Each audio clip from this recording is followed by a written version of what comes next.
Now, this wasn't just an opportunity for President Zelenskyy to speak to Congress, but to the people of the world, including his own countrymen watching from Ukraine.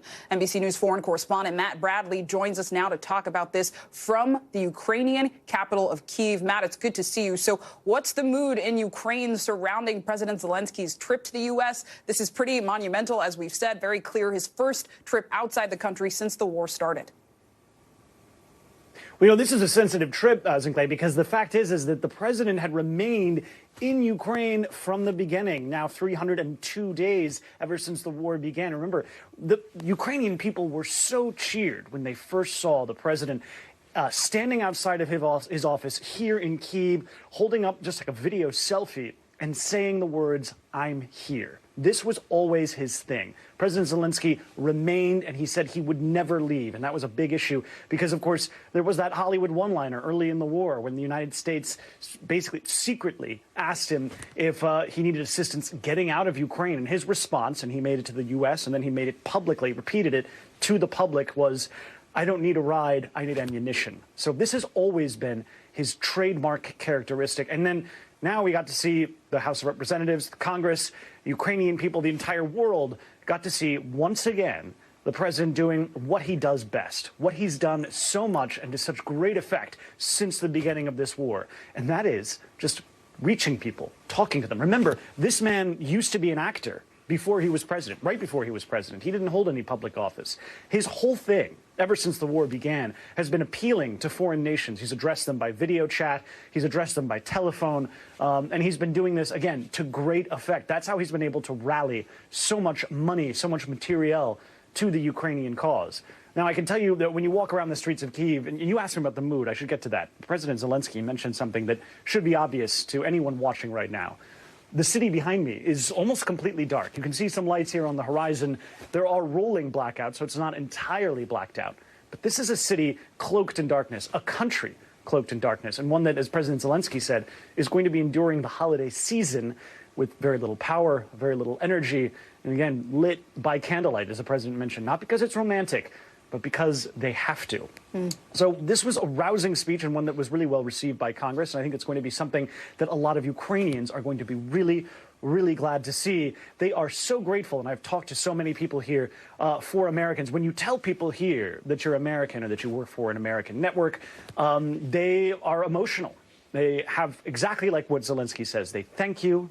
They want to say, we love what the American people are doing. As Zelenskyy said earlier in his press conference with President Biden, from normal Ukrainians to ordinary Americans, thank you. So this is about ordinary people, taxpayers. But they also want more. And that's one of the things that Monica Alba, my colleague, just mentioned just now. They are getting those Patriot missiles. And I spoke with a member of parliament just today, a member of President Zelensky's political party, and she reminded me that, yes, when they asked for those Patriot missiles at the beginning of the war, they got a hard no from Washington. But they managed to bring Washington on side. And now they're going to be getting one. And they want more. They want not just those defensive weapons, ones that can shoot missiles and other projectiles out of the sky, which is what the Patriot missile does. It's a surface-to-air weapon. They want surface-to-surface weapons, something like the ATACMS. Now, this is a military hardware that is very expensive, very sophisticated, and it will allow Ukrainian ground forces to fire missiles into Russian territory, into Russia proper, and into Crimea, which was illegally annexed by Vladimir Putin all the way back in 2014, 2015. Yeah. So that's something that Washington is still really reluctant to commit to, and something that this trip, which is both, you know, it's one part's gratitude, one part victory lap, one part even more begging for more weapons and more money. That's something that President Zelenskyy is going to be asking for. And the more Washington gives, the more that the Ukrainian people, the more the Ukrainian government feels like they can ask for. And Matt, I mean, it doesn't appear that the intensity of the war will decrease anytime soon. I mean, even the view behind you, right? All of the lights are off. The war is still active. Ukraine says that Russian forces shelled their entire front line in Donetsk just last night, killing one person. So where do things stand with the war right now? Yeah, it's a really pregnant pause, you could say. And, it's interesting because it's not paused per se. The front lines are static. They're not moving, and they haven't moved for the better part of a month. But there were some really stunning victories, both in the northeastern city of Kharkiv and in the southern city of Kherson, which, well, in the first instance, saw the Ukrainians beat back the Russians in a blitz advance across steppe land and just push back this, what would have been, what we had all thought was a superior army. And then in Kherson in the south, a couple of weeks later, we saw the Russians essentially walk away from their frontline positions, retreat. And now military analysts say it's certain that they took some of those soldiers from the Kherson area and moved them back up to Bakhmut. And that is where we found President Zelenskyy yesterday, right before he came to Washington. And that's where we saw he presented that battle flag. He presented the medal to President Biden from one of the Ukrainian servicemen in Bakhmut. That battle is raging very fiercely, fought over yards, over feet. Very little ground is being taken or surrendered by either side. There has been some very small advances by the Russians in the past several days.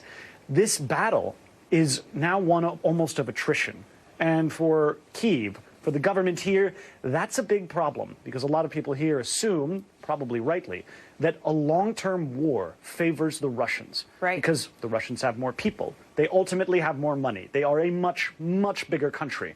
So the only thing standing in the way of Russia taking over this entire country, Vladimir, as the president would say, is the will and the resilience and the strength of the Ukrainian people. But it really is the American money and the American weapons. That is what has tipped the balance in favor of the Ukrainians and allowed them to do something that very few people thought they'd be able to do. Defeat what was thought to be the world's second most powerful army. Zinclair? And yet they continue to stand. Matt Bradley, live from Kyiv, Ukraine. Thank you so much. Stay safe.